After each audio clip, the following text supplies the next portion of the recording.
வணக்கம். நான் உங்கள் அஸ்ட்ரோ பிரபஞ்சம் பீதாம்பர கண்ணன். இன்று என்ன தகவல் பார்க்க போகிறோம்னா, அனைத்து பரிகாரத்தையும் தூக்கி சாப்பிடும் பரிகாரம் ஜீவகாருண்யம் ஜாதக விளக்கம். அதாவது மனிதனுக்கு 7 அவஸ்தைகள் உருவாகும். அந்த 7 அவஸ்தைகளில் 2 அவஸ்தைகள் இந்த ஜீவகாருண்யத்தில் ஒதுங்கும். பசி, தாகம், பிணி, இச்சை, எளிமை, பயம், கொலை.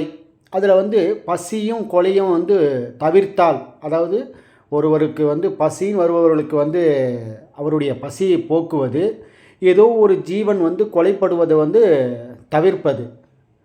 இப்போ கொலையை தவிர்க்கிறானா அவன் மாமிசம் உண்ண மாட்டான். அதை ஊனை கொண்டு ஊன் உண்ணுவது.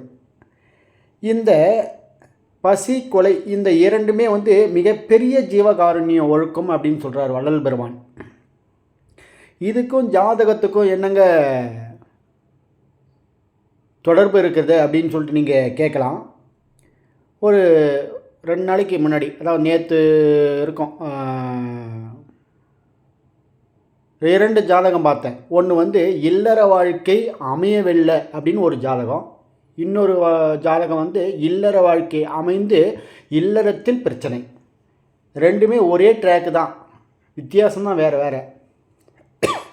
இந்த ஜாதகங்கள் ஏன் அப்படி அமையுது பாருங்களேன். திருமணம் பண்ணியாச்சு, குடும்பத்தில் இல்லற வாழ்க்கையில் பிரச்சனையாக இருக்குது, என்னுடைய வாழ்க்கை இப்படி தான் போகுமா அப்படின்னு சொல்லிட்டு அந்த சகோதரி கேட்கும்பொழுது அவங்களுடைய நிலைமை எப்படி இருக்குதுன்னா, நான் உணர்ந்தது, நெருப்பில் போட்ட புழு மாதிரி துடிக்கிறாங்க அவங்க. எனக்கு மட்டும் ஏன் இப்படி நடக்குது அப்படின்னு சொல்லிட்டு.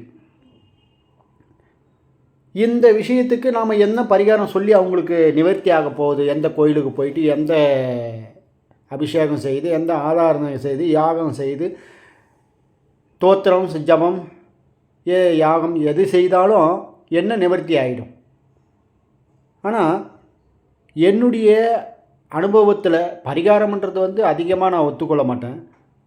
சில விஷயங்களை பரிகாரமாக சொல்லுவேன். எப்படி சொல்லுவேன்னா, அவர்களுடைய வாழ்க்கையில் சில விஷயங்களை நான் கேட்பேன். அதை கேட்கும்பொழுது இப்படி இருக்கிறீர்களா அப்படின்னா, ஆமாம் நான் அப்படி தான் இருக்கேன் அப்படின்வாங்க. அப்படி இருந்தால் நான் கண்டிப்பாக நான் பரிகாரம் ஒன்று சொல்கிறேன் அப்படின்வேன். இவங்க கொலை, பசி இரண்டையும் போக்குனாங்கன்னா ஜீவகாருண்யத்தில் வந்துடுவாங்க. இது ஏன் ஜீவகாருண்யத்தில் நீங்கள் வர வைக்கிறதுக்கு இவ்வளோ முற்படுறீங்க அப்படின்னா, ஒரு பரிகாரம் எதுக்கு செய்கிறோம்? இறைவனை போய் தேடி இறைவனுடைய அருளை பெற்று அந்த அருள் மூலியமாக நமக்கு கிடைக்கக்கூடிய பலாபலன்கள் சுபிட்சமாக அமையும் அப்படின்றது தானே இம்மை மறுமை வாழ்வு அப்படின்னு சொல்லிட்டு. இந்த உலகத்தில் கிடைக்கக்கூடிய சுக துக்கங்களை நான் சரிவர பெற்று இறைவனை அடைவது.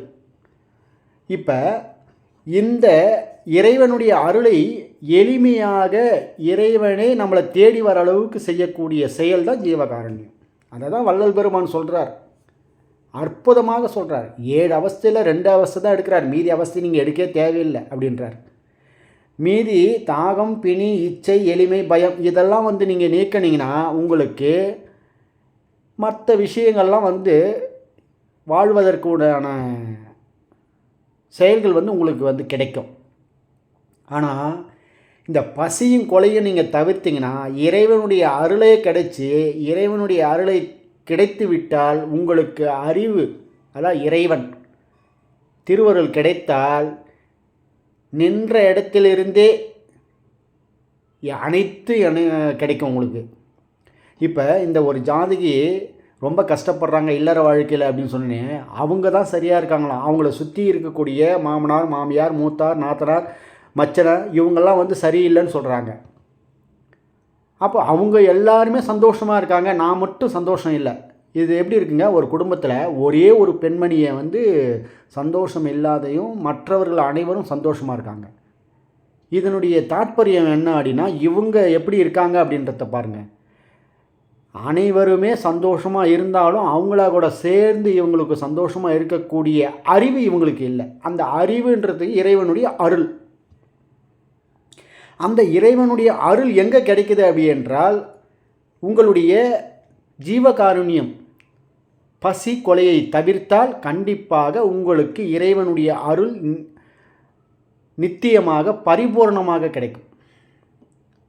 அப்படி பரிபூர்ணமாக கிடைக்கும்போது உங்களுக்கு அறிவு வெளிப்படும். அறிவு வெளிப்பட்டால் உங்களுடைய அனைத்து செயல்களும் ஒரு தீய செயல் வந்தால் பொடி பொடியாக மாறிடும். உங்களை விட்டு விலகி ஓடும். அது நீங்கள் நடந்து போகும்பொழுது இறைவனுடைய அருள் இருக்கும்பொழுது அது விட்டு விலகி ஓடும். அது அப்படி தான் சொல்கிறார் வள்ளல் பெருமான் நிறைய இடங்களில். எப்படி இறைவன் அனாதியாக எப்படி இருக்காரோ அதே போல் இன்னொரு செயலும் இருக்குது அனாதியாக. அந்த ஆணவம், கண்மம், மாயை, இந்த மும்மலங்களும் அனாதியாக இருக்குது. அப்போ ஒரு ஆத்மா அணுக்களோடு சேர்ந்து ஒரு பிண்டத்தை தேர்ந்தெடுத்து பிறப்பெடுத்து இந்த பூமிக்கு வரும்பொழுது இறைவனும் உள்ளே வராரு நம்மளுக்குள்ள. அந்த ஆணவம், கண்மம், மாயையும் சேர்ந்து நம்மக்கிட்ட வருது. இந்த ஆணவம், கண்மம், மாயையை விலகிறதுக்கு இந்த அறிவு என்ற இறைவன் நம்மளுக்கு உதவி செய்யணும். அப்போ அதுக்கு அந்த இறைவனுடைய அருள் கிடைப்பதற்கு நம்மளுடைய முன்னோர்கள் கண்டுபிடித்த வழிமுறைகள் தான் தெய்வ வழிபாடு. அந்த தெய்வ வழிபாட்டில் முக்கியமாக இப்போ நம்ம கோயிலுக்கு சென்று குளங்களில் நீராடிவிட்டு புனித யாத்திரைகள் நீராடிவிட்டு யாகங்கள், ஜபங்கள், தோத்திரங்கள், இறைவனை மந்திரங்கள் கொண்டு ஜபித்து வழிபடுவதெல்லாம் எப்படி என்றால், ஆரம்ப காலகட்டத்தில் நம்ம எப்படி பள்ளி பருவம் சென்று பாடங்களை கற்று ஒரு குறிப்பிட்ட வயது வரைக்கும் முடித்து கொண்டு அதுக்கப்புறம் வாழ்க்கையை திண்ணமாக உத்தரமாக ஆரம்பிக்கிறோமோ அதுபோல் ஒரு குறிப்பிட்ட காலங்கள் வரையும் இந்த உருவ வழிபாடுகளை மேற்கொண்டு பாவனைகள் செய்து அனுபவங்களை பெற்றுக்கொண்டு அதிலிருந்து நம் இறைவனை ஜீவகாருண்ய ஒழுக்கத்தோடு வாழும்போது இறைவன் நம்மளை தேடி ஓடி வருவார்.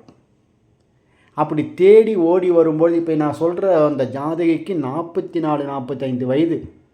இப்போ போயிட்டு இறைவனை ஒரு கோயிலுக்கெல்லாம் யாத்திரையாக போயிட்டு நீங்கள் பரிகாரம் செய்துங்க உங்கள் வாழ்க்கை மாறிடுன்னு சொன்னால் அது சாத்தியமா? சாத்தியமே இல்லை.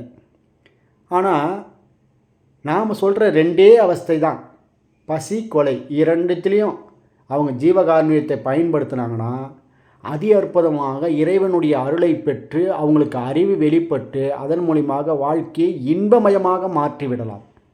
அதனால்தான் அனைத்து தோஷத்திற்கும் ஒரே பரிகாரம் ஜீவகாருண்யம்.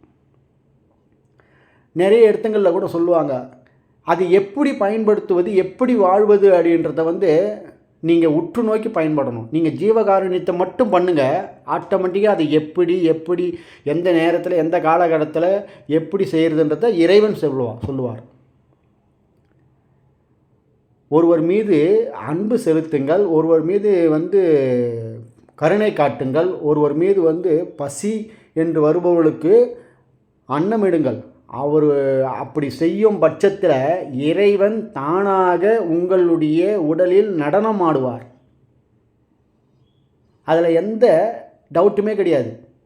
அதனால்தான் ஒரு ஜீவனுக்கு இன்னொரு ஜீவன் விஷயமாக உண்டாகின்ற ஆன்ம உருக்கமே தெய்வ வழிபாடுன்னு சொல்கிறாரு இறைவன் வள்ளல் பெருமான். அந்த மாதிரி வாழ்ந்து காட்டுறது தான் ஜீவகாருண்யம். அந்த ஜீவகாருண்யத்தோடு செய்யக்கூடிய செயல்களால் உங்களுக்கு அனைத்து விதமான தோஷங்களும் உங்கள் கட்டத்தில் எது வேணாலும் இருந்துட்டு போகட்டும். குழந்தை இல்லை, படிப்பு இல்லை, செல்வம் இல்லை, வேலை இல்லை, வீடு இல்லை, வண்டி இல்லை, வாகனங்கள், நம்ம வாழ்க்கைக்கு தேவையான அனைத்தும், மனைவி சரியாக இல்லை, கணவன் சரியாக இல்லை, குழந்தைகள் சரியாக படிக்கலை, அனைத்து விஷயங்களுக்கும் உடன் பிறந்த சகோதர சகோதரிகள் அனைத்து விதமான போராட்டங்களுக்கும் சிக்கலுக்கும் சிறந்த வழி இந்த ஜீவகாருண்ய செயல்கள். ஒன்றும் இல்லைங்க, பசிச்சுன்னு ஒருத்தன் வரவங்களுக்கு நீங்கள் உங்களால் முடிந்ததை ஒரு சின்ன தொகையை வச்சு அந்த தொகையை ஏதோ ஒரு நாளைக்கு செலக்ட் பண்ணி அந்த நாளைக்கு நீங்கள் அன்னமிடுங்கள். இப்போ அந்த செயலை அந்த பெண்மணிக்கிட்ட கேட்டேன். நான் எல்லாருக்கும் சாப்பாடெலாம் போடுறேன், அவங்களும் எனக்கு எதிரியாக மாறுறாங்க அப்படின்னு சொல்லிட்டு சொன்னாங்க.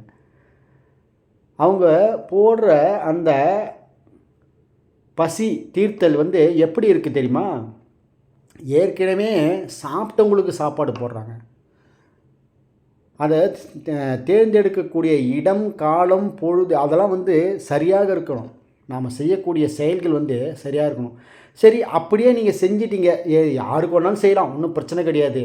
அது வந்து பசிச்சுன்னு இருக்காங்க, பசிக்காமல் இருக்காங்க அப்படின்றத நம்ம பார்க்கவே தேவையில்லை. ஒரு பகல் பொழுதில் 12லேருந்து 2 மணி வரைக்கும் ஒரு மனிதனுக்கு பசி இருக்கும். அது யாராக இருந்தாலும் பசிக்கு நம்ம வந்து பசி ஆற்றலாம். அப்படி ஒரு பக்கத்தில் பசியை ஆற்றிவிட்டு இன்னொரு பக்கத்தில் எந்த ஒரு உபாதைகளும் செய்யக்கூடாது ஜீவர்களுக்கு.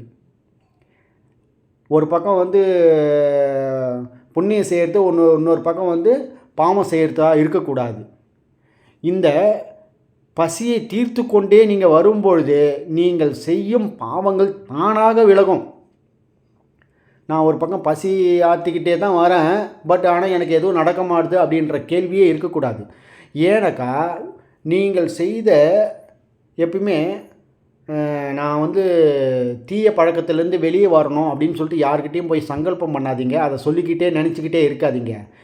அதை விட்டுட்டு நல்லதை நாடுங்கள், தீயது தானாக விலகும் அப்படின்றார் இறைவன். அப்படி செய்யும் பட்சத்தில் பசியும் கொலையும் நீங்கள் தவிர்க்கும் போது, ஜீவகாருண்ய ஒழுக்கத்தோடு நீங்கள் உங்களுடைய வாழ்க்கை பயணத்தை அமைத்து கொள்ளும்போது எந்த ஒரு பரிகாரமும் நீங்கள் செய்ய தேவையில்லை. கோயிலுக்கே போக தேவையில்லைன்ற நான் தீர்த்த யாத்திரை கூட நீங்கள் பண்ண தேவையில்லை. இது எல்லாம் நான் வந்து 40 வயசு 50 வயசுக்கு மேலே கடந்த பிறகும் எனக்கு எதுவுமே நடக்கலை, என்னுடைய வாழ்க்கை போராட்டமாக இருக்கிறது அப்படின்ற சொல்கிறவங்களுக்கு இந்த பரிகாரம் மிகச்சிறந்த பரிகாரம். நீங்கள் கோயிலுக்கே போக தேவையில்லைங்க. எந்த ஒரு நாள், கிழமை, நட்சத்திரம், உங்களுடைய யோகம், கர்ணம், திதி அதெல்லாம் பார்த்துக்கிட்டு எந்த கோயில் போகிறது, என்ன செய்கிறது, எந்த பரிகாரம் பண்ணுறதுன்னு தேவையே இல்லை. இது உங்களுடைய ஜாதகத்தில் எப்படி பார்ப்பது அப்படி என்றால், உங்களுடைய லக்னாதிபதி இருக்காருல்ல, அந்த லக்னாதிபதியோடு 1, 2, 5 இந்த 1ஆம் அதிபதி, 2ஆம் அதிபதி, 5ஆம் அதிபதி லக்கணத்தோடு தொடர்பு, லக்கண அந்த 1, 5, 2 அதிபதியினுடைய நட்சத்திரங்களில் இந்த லக்னாதிபதியோட தொடர்பு இருந்து அதனுடைய தசாபுத்தி காலங்களில் உங்களுக்கு பயணம் பண்ணும்போது இயற்கையாகவே இந்த செயல்களை வந்து செய்யறதுக்கு உண்டான இந்த பிரபஞ்சத்தினுடைய அனுமதி இருக்கும். எல்லாரும் எல்லா செயல்களும் செய்வார்கள். எல்லா மனிதர்களும் நல்லவர்களே, அதில் எந்த மாற்று கருத்தும் கிடையாது. அவர்களுக்கு அந்த சந்தர்ப்பத்தை இறைவன் உண்டு பண்ணுவார். இப்போ அவருடைய ஜாதகத்தில் எப்படி பார்க்குறது அப்படின்னா, இப்போ ஒரு தசை நடக்குது, அந்த தசாவினுடைய தன்மை லக்னாதிபதியோ இல்லை 2ஆம் அதிபதியோ இல்லை 5ஆம் அதிபதியுடைய சாரத்திலேயோ இல்லை தொடர்பிலேயோ சேர்ந்திருந்தால், பார்வையிலோ இருந்தால் அவருக்கு இந்த வாய்ப்பு கிடைக்கும். ஜீவகாருண்ய ஒழுக்கத்தின்படி வாழக்கூடிய தன்மையை இறைவன் உண்டு பண்ணுவார். அந்த முயற்சி அவர் உண்டு பண்ணுவார். அந்த முயற்சியை நம்ம கைப்பிடித்து மேலே வர வேண்டும். அதுக்கு தான் இந்த ஜாதக விளக்கம். மற்றவர்களுக்கெலாம் வந்து நீங்கள் செவடங்காதில் ஊதின சங்கு மாதிரி ஆகிடும். இப்போ நம்ம எவ்வளோ வீடியோ போட்டு எவ்வளோ பரிகாரம் சொன்னாலும் எந்த ஜோதிடரை தேடி போவாங்கன்னா தீய ஜோதிடரை தான் தேடி போவாங்க. அவங்க பரிகாரம் சொல்கிற ஜோதிடரை தான் தேடி போவாங்க. கோயிலுக்கு போன்னு சொல்கிற ஜோதிடரை தான் தேடி போவாங்க. ஏன்னாக்கா அவர்களுக்கு அந்த கடாட்சம் கிடைக்காத வரைக்கும் அவங்க இந்த பிரபஞ்சத்தை நாடமாற்றாங்க. பிரபஞ்சம் என்பது இறைவன், இறைவன் என்பது அறிவு, அறிவு என்பது சூரியன் சொல்லுவேன் நான் உங்களுடைய ஜாதகத்தில். இப்போ 1, 2, 5ஆம் அதிபதி தொடர்பு சொன்னல, அதே சூரியனுடைய தொடர்பு இருந்தால் உங்களுடைய தசாபுத்தி காலங்களில் சூரியனும் சூரியனுடைய நட்சத்திரங்களோ தொடர்பு இருந்தால், அது எத்தனாவது வீட்டு அதிபதியாக கூட இருந்துட்டு போட்டோம், 6ஆம் அதிபதியாக இருக்கட்டும், 8ஆம் அதிபதியாக இருக்கட்டும், சூரியன். ஆனால் அந்த சூரியனுடைய அதிபதியினுடைய தொடர்பு பெற்றால் உங்களுக்கு அந்த ஜீவகாருண்ய ஒழுக்கத்தினுடைய படி உங்களுக்கு அந்த சந்தர்ப்பத்தை உண்டு பண்ணும். அதுதான் சொன்னேன், அனாதியாக இருக்கக்கூடிய இறைவன், அனாதியாக இருக்கக்கூடிய அந்த மும்மலங்களும் இந்த ஆன்மா உங்களோடு அந்த அணுக்களோடு சேர்ந்து தான் இருக்குது. அதுக்கு ஒரு முயற்சியை, தன் முயற்சின்னு சொல்லுவாங்க, சுய முயற்சின்னு சொல்லுவாங்க. அந்த முயற்சியை இறைவன் கொடுப்பார். மற்ற தசாபுத்தி காலங்களில் கொடுக்குறாரோ இல்லையோ, மற்ற அனுபவங்களில் கொடுக்குறாரோ இல்லையோ, நான் சொல்லக்கூடிய 1, 2, 5ஆம் அதிபதியினுடைய தசாபுத்தி காலங்களில் இல்லை அந்த அதிபதியினுடைய சாரத்தில் இல்லை தொடர்பில் உங்களுடைய தசா நடக்கும்போதோ, புத்தி நடக்கும்போதோ, அந்தரம் நடக்கும்போதோ உங்களுக்கு அந்த வாய்ப்பை கொடுப்பார். நீங்கள் அந்த வாய்ப்பை நீங்கள் பயன்படுத்தி செய்ய வேண்டும். இப்போ ஜீவகாருண்யமே 2 விதமாக இருக்குது. ஒன்று அபர ஜீவகாருண்யம், ஒன்று பரஜீவகாருண்யம். இந்த அபர ஜீவகாருண்யம்ன்றது என்னென்னா பசி, கொலை, இந்த 2த்தை தவிர்த்து மீதி இருக்கக்கூடிய தாகம், பிணி, இச்சை, எளிமை, பயம், இந்த 5 விஷயத்தை வந்து ஒரு ஜீவன் இன்னொரு ஜீவனுக்கு போக்கினால் அது வந்து அபர ஜீவகாருண்யம். இதே பரஜீவகாருண்யம்ன்றது என்னென்னா பசி, கொலை, இது 2மே பாருங்கள். 5 விஷயத்தை நீங்கள் போக்குறீங்க, அதனால் கிடைக்கக்கூடியது என்னமோ கம்மியாக தான் இருக்குது. அதுவே 2 விஷயந்தான். அதனால தான் அனைத்து விஷயத்தையும் 2 அவஸ்தைகள் மூலமாக தீர்க்கக்கூடிய பரிகாரங்கள்னு சொல்லிட்டு இந்த தலைப்பு கொடுத்துருக்கேன். 2 அவஸ்தையை நீக்கினா போதும். ஒன்று ஒரு மனிதனுக்கு ஏற்படக்கூடிய பசியை நீக்க வேண்டும். இன்னொன்று வந்து ஒரு மனிதனுக்கால் ஏற்படக்கூடிய கொலை, ஒரு ஜீவனுக்கு ஏற்படக்கூடிய கொலையை தடுத்தல். எப்படியாவது தடுக்கணும், காலில் விழுந்தாவது தடுக்கணும். ஐயோ அந்த ஆட்டை வெட்டாதீங்க, இந்த மாட்டை வெட்டாதீங்க, இந்த உயிரை கொல்லாதீர்கள் அப்படின்னு சொல்லிட்டு.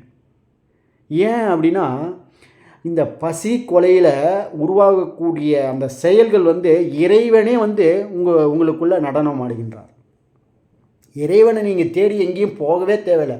இந்த 2 செயலை செஞ்சுக்கிட்டு நாளொரு மேனி பொழுதொருவமாக உங்களுடைய வாழ்க்கை பயணங்கள் நகரும் பொழுது இறைவன் உங்கள் முகத்தில் நடனம் ஆடுவார். அருட்பிரகாசமாக இருக்குதுப்பா உங்களுடைய முகம் அப்படின்னுவாங்கள்ல. இந்த செயல்கள் வந்து நீங்கள் செய்து பாருங்களேன் உங்களுடைய ஜாதகத்தில். இப்போ இன்னொரு ஜாதகம் சொன்னல, அந்த ஜாதகருக்கு திருமணம் ஆகலை அப்படின்னு சொல்லிட்டு கேட்குறாரு. அவருக்கு என்னென்னா வாழ்க்கையில் இல்லற வாழ்க்கையை, திருமண வாழ்க்கையை தேர்ந்தெடுத்தால் நாம் எப்படி வாழ்வோம் அப்படின்றத ஒரு பயம் இருந்தது. அந்த பயத்தை 1 மணி நேரம் அவர்கிட்ட பேசி அந்த பயத்தை போக்குறார். அவருடைய ஜாதகப்படி எல்லாமே நல்லா இருக்குது. ஆனால் தற்போது போகின்ற தசாபுத்தி காலங்கள் வந்து அவருக்கு சரியில்லாத போகுது. அவருக்கு வந்து 38 வயசு 39 வயசு கடந்து போகுதுன்னு வச்சுங்களேன். இப்பொழுது வந்து அவர் அந்த வார்த்தையை கேட்கின்றார். ஏன் அப்படின்னா எல்லா லட்சணங்களும் அவருக்கு வந்து பொருந்தி அற்புதமான மனிதராக விளங்குகின்றார். அப்படி இருந்தும் அவருக்கு இல்லற வாழ்க்கை ஏன் அமையவில்லை அப்படின்னா ஏதோ ஒரு முற்பிறவியில் செய்த வினைகள் மூலியமாக தடைகள் இருக்குது.